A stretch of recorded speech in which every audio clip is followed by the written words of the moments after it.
Hello, today is the 12th of December 2025. I'm going to talk about the Vatican here. Once is shocking, twice is outrageous. Zelensky on the Vatican veranda, I'm talking about.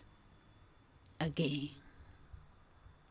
Photos taken, speeches heard, headlines written. And for many Catholics, myself included, that image is not simply a diplomatic nicety. It feels like a signal that the Church, which claims a moral, above partisan voice, is being pulled into a political chorus it may not fully understand. The Pope may not fully understand. His advisors may fully understand. That is the simplest, starkest claim of this video. The Vatican is in practice being filtered through European diplomatic lenses, and that filtering is producing a pattern of words, gestures, and audiences that looks strikingly like partiality.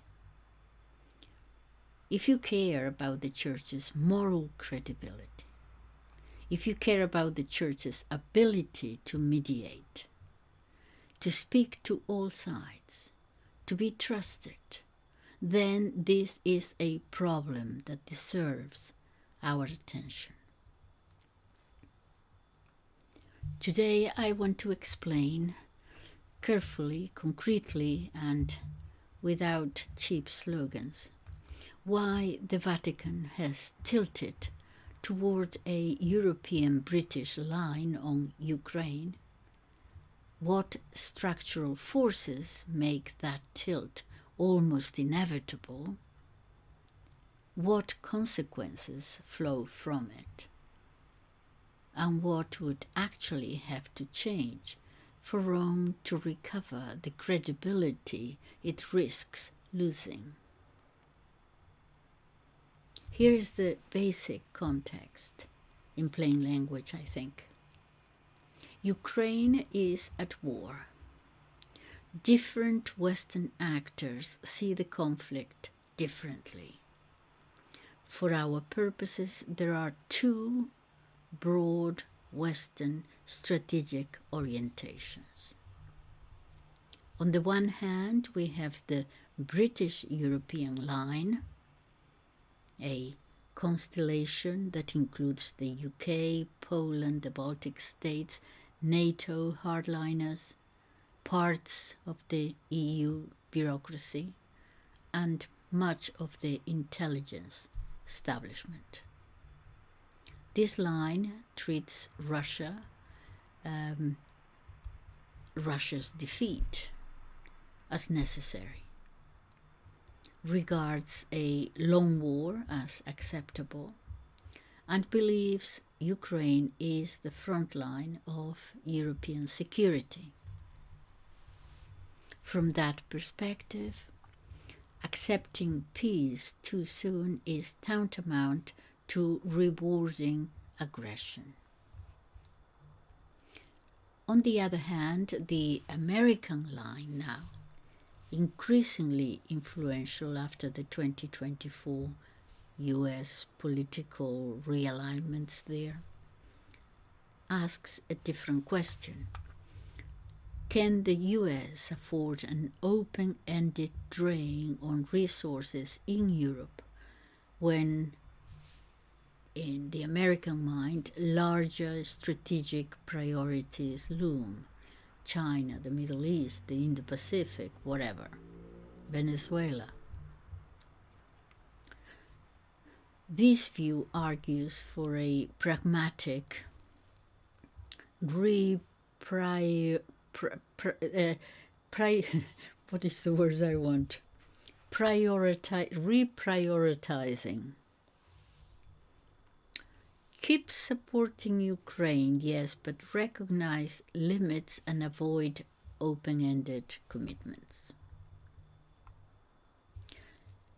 The Vatican is not a strategic actor in the way states are. It has no army, but it is an actor in the moral and symbolic domain, and it sits inside a Western diplomatic ecosystem that is overwhelmingly European. That matters because when your information and social networks are homogeneous, your language and your judgments become homogeneous as well. Talk about the structural causes here. To lay out the root causes plainly. There are institutional and cultural reasons the Vatican over-aligns with Europe rather than America, and importantly, why it misreads Russia consistently, certainly since the 1990s. First, the culture and composition. The Roman Curia is overwhelmingly European. The Pontifical Ecclesiastical Academy, the training ground for Vatican diplomats, is European in outlook, in method and habit. Many leading figures were formed in Italy, France, Spain, and other European capitals. Pope Leo XIV was elected by a college of cardinals dominated by Europeans, roughly half Europe and roughly a fifth Italy alone. Second, the information pipeline. The Secretariat of State and the Section for Relations with States, the Vatican's foreign ministry, let's call it that, receives reports primarily from European diplomatic corps, the OSCE, the UN agencies, and Ukrainian church sources.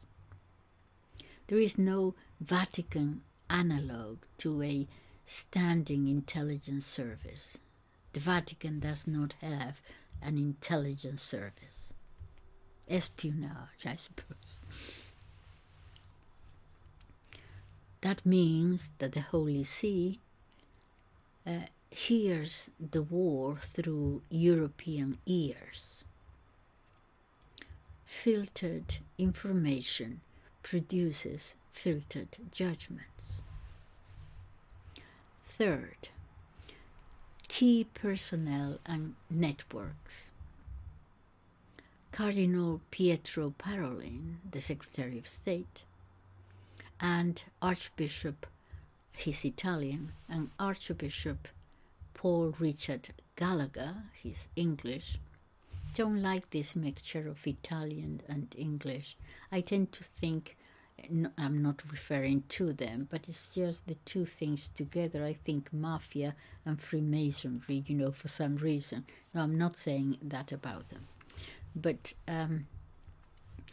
Archbishop Paul Richard Gallagher, the Secretary for Relations with States, are both European institutionalists. They spent decades in the same forums as European Union diplomats, and they operate a network in a network where EU's framing about whatever is normal. Their training, their sources, their friendships all push towards a Euro-Atlantic frame. Fourth, Institutional memory. The Curia remembers the Cold War. It remembers persecution under the Soviets, the destruction of the Greek Catholic Church, the repression of the clergy. That memory is real and legitimate, but it creates a sort of a reflexive suspicion towards Russia. When memory and current inquiry are not balanced with fresh, wide sources, of course, misreadings follow.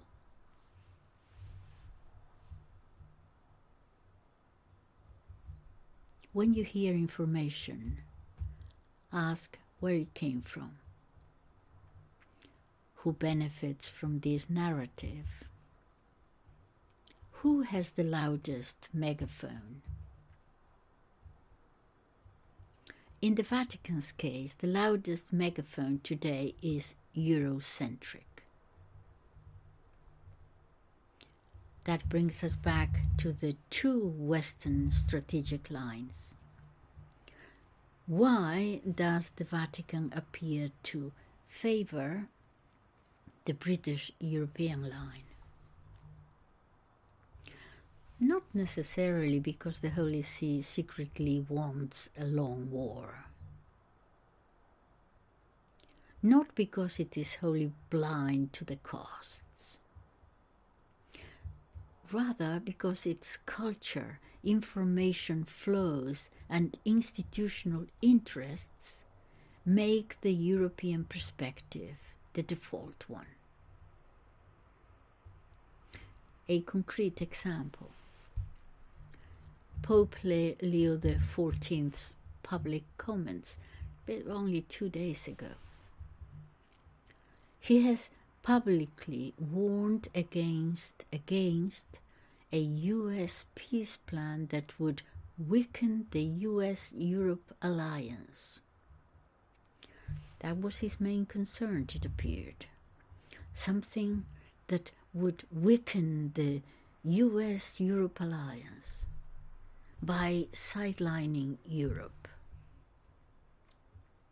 He has said, in essence, that the war is in Europe. Europe must be part of any peace solution.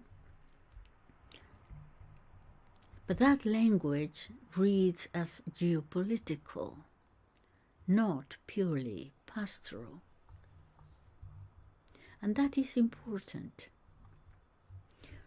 Frequent audiences with Zelensky are not accidental. Heads of state meet popes all the time, but the optics matter. Multiple public audiences generate, obviously, a visible alignment, especially when Rome's public rhetoric echoes European strategic concerns. Who advises the Pope? A short tour of who actually advises the Pope. The Secretariat of State is the engine. It has two divisions. Don't worry, I'm not going to go through the whole thing, but two divisions. General Affairs, which handles internal governance, and Relations with States, which acts as a sort of a foreign ministry. The key characters are Parolin and Gallagher. Parolin is the Pope's closest foreign policy advisor. Gallagher is the Holy See's foreign minister, let's say. They draft positions, brief the Pope, represent the Vatican at the UN and everywhere, nation capitals. But here's the key point. These are experienced, sincere diplomats who rely on the information and norms they know. Gallagher reads the OSCE reports, meets EU foreign ministers, listens to the Ukrainian clergy, and so on. That is what diplomacy looks like inside Rome. But because the information sources are Western-leaning, the conclusions tilt that way too. Think of it as a social club. If you spend your career talking to the same people, you'll start to see the world the way they do. It's human. It's also the bureaucratic explanation for why the Vatican looks European in its language and its posture. What does all this produce in practice? Repeated audiences with Zelensky, not once or twice, multiple visible encounters that function as moral amplification and political signaling. Public statements that echo European strategic rhetoric, stressing continued dialogue, warning against sidelining Europe, rhetoric that looks political rather than purely pastoral. And an information environment that treats some claims as authoritative because of their source. For instance, reports from Ukraine or certain NGOs,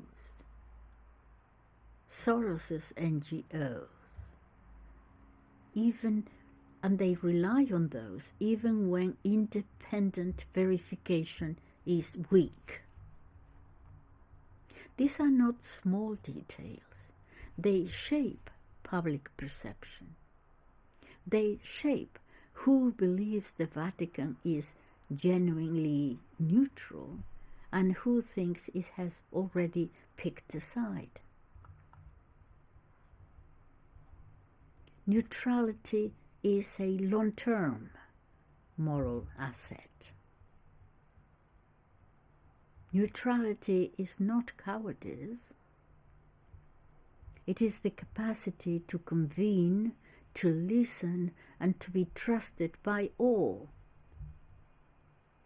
When that capacity erodes, Rome's leverage in future conflicts or even in future diplomatic efforts to heal wounds is diminished. Now let's look at the Russian problem, Russia, and how the Curia misreads continually a civilizational actor. Let's be blunt about Russia. The Vatican misreads Russia not casually from time to time, but systematically, for several reasons. First, institutional memory, yes. The Curia sees the Soviet past and treats Russia as a successor, bad actor, the same way that the Baltic states see it. There is truth in these memories. But Russia today is not the USSR. It is a complex civilizational actor with its own narratives, grievances too,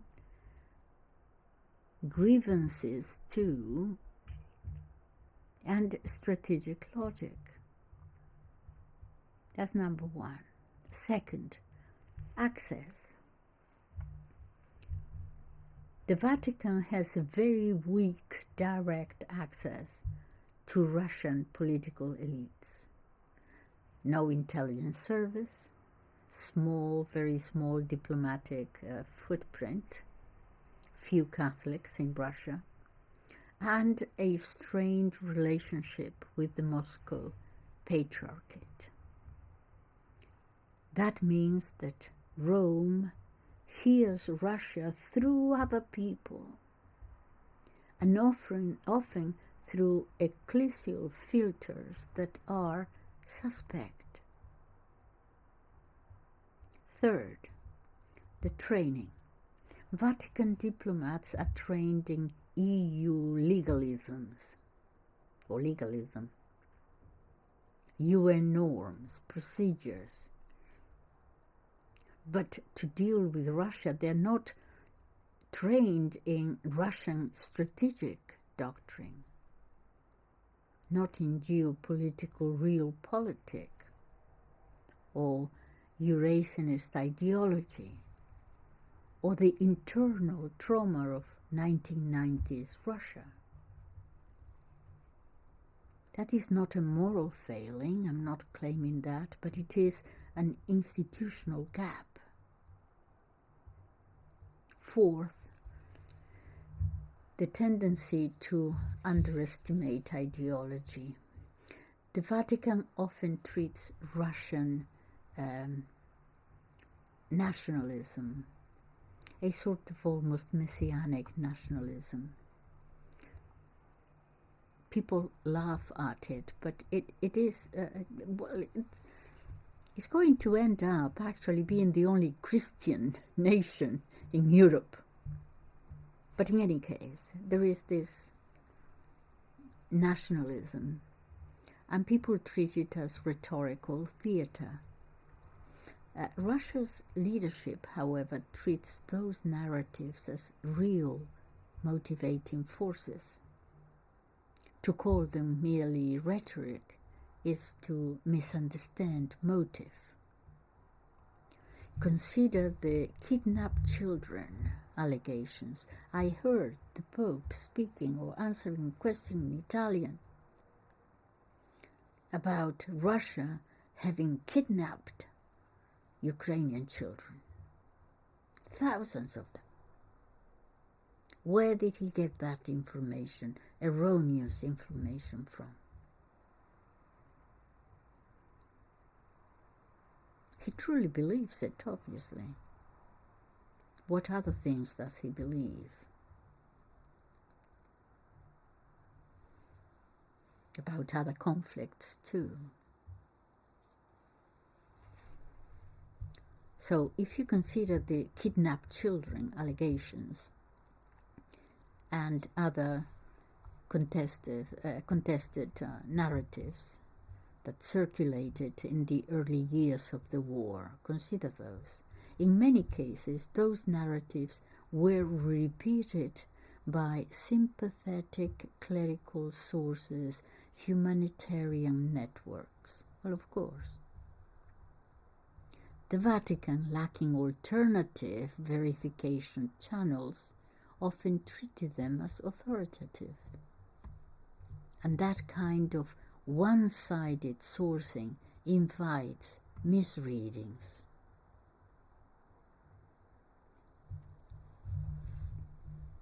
Inside Rome, there are actual factions, and they matter.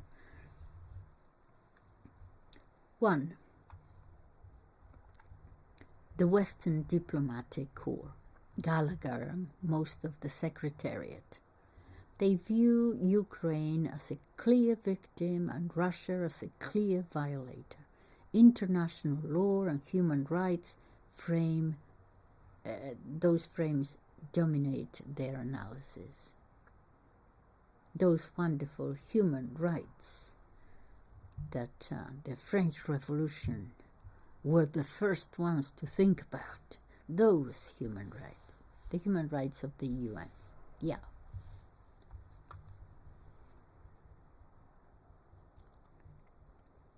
And they push for firm language and visible solidarity with Ukraine. Now, there is another faction, there are several instincts, let's say. The Ostpolitik continuity, paralleling and older diplomats who remember the importance of dialogue with Moscow. They fear humiliating Russia, and they understand the value of keeping channels open. But they are in a minority. So obviously Pope Leo listens to Gallagher. There is the Greek Catholic Ukrainian lobby, bishops and clergy who bring raw, immediate testimony of suffering, and their moral outrage is legitimate, I know, and their influence is deep. The ecumenical realists, okay, those who prioritize Orthodox Catholic reconciliation and fear the destruction of Russia would wreck Christian unity. The European progressives, progressive Catholics, oh my goodness, often very media savvy and politically aligned with EU's perspectives and goals, liberalism. And there are the Vatican bureaucratic survivalists, the quiet administrators, managers who worry about EU funding, diplomatic goodwill, institutional stability. They prefer safe consensus, don't, create problems here.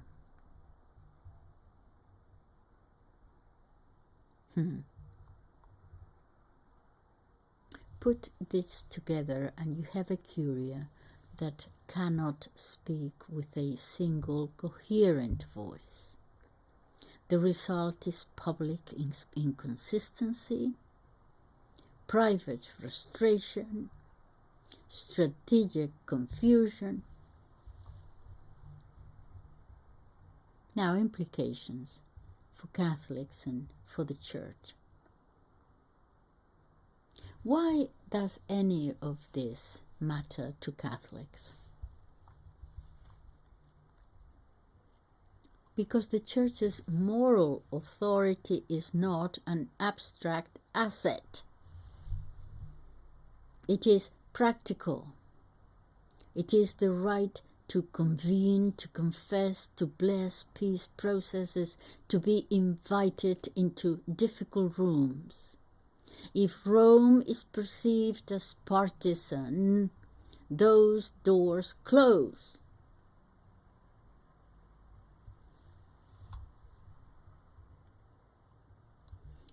Europe may like the Vatican's alignment today. Europe watches Rome. But tomorrow the US, Russia, or the global South may not trust Rome's voice. The Church's pastoral influence in the Middle East, in parts of Asia, in Africa, all that could be compromised if the Holy See is seen as a political player rather than a pastoral convener.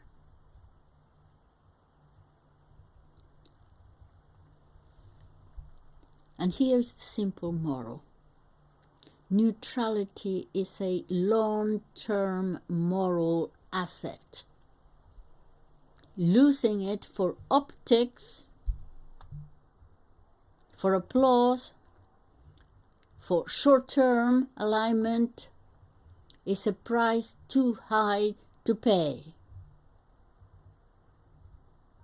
What should Rome do? Well, I'll close with concrete, realistic reforms that even I can see necessary. Not utopian fantasies, I don't think, but structural changes that are difficult, yes, but possible. First, Diversify information channels.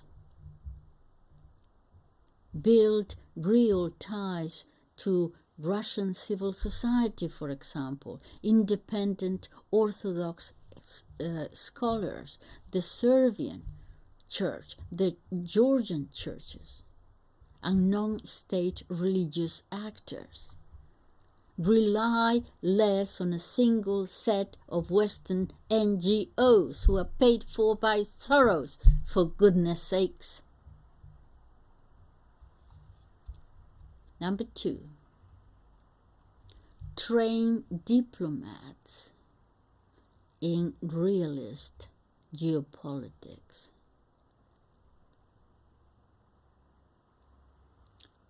Not to embrace hard power, but to understand it.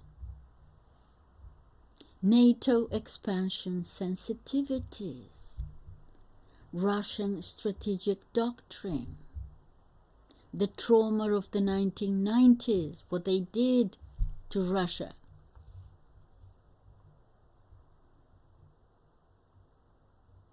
Bring in Russia's literate advisors, linguistic competence, Slavic cultural knowledge.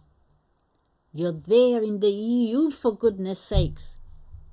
Come out of it. The world is larger than the EU. Slavic cultural knowledge. Younger diplomats who've lived in post-Soviet spaces.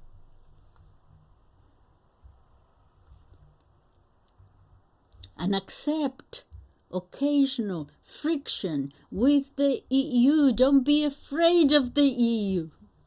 I'm not afraid of the EU. Why are you afraid of it? Of those secular. Think they have the interest of the Catholic Church at heart? They're inside of it, inside of the Vatican, in order to destroy it from within, for goodness sakes. The mafiosi, the Masons, all of that. Accept occasional friction with the EU. The Vatican must be able to say, Europe is wrong here, when analysis demanded. Even if that angers patrons who are such regular visitors.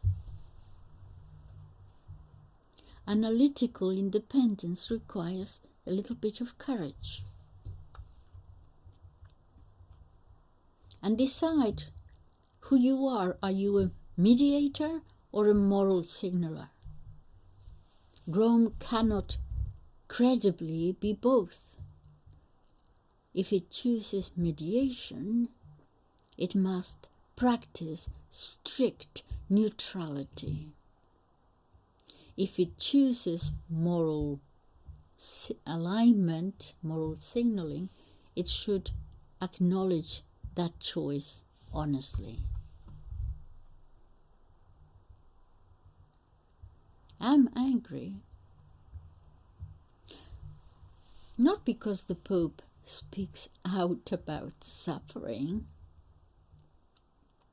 but because my church's voice seems filtered through political lenses that privilege optics over long-term moral authority. And that's dangerous.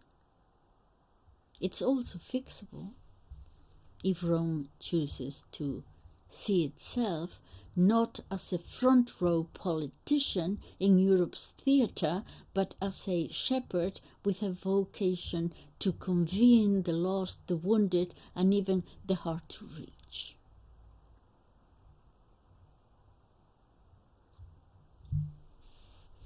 Neutrality is not weakness. Neutrality is the Church's last and most effective moral weapon. Don't let Rome trade that weapon for applause and optics and photos and plain interviews.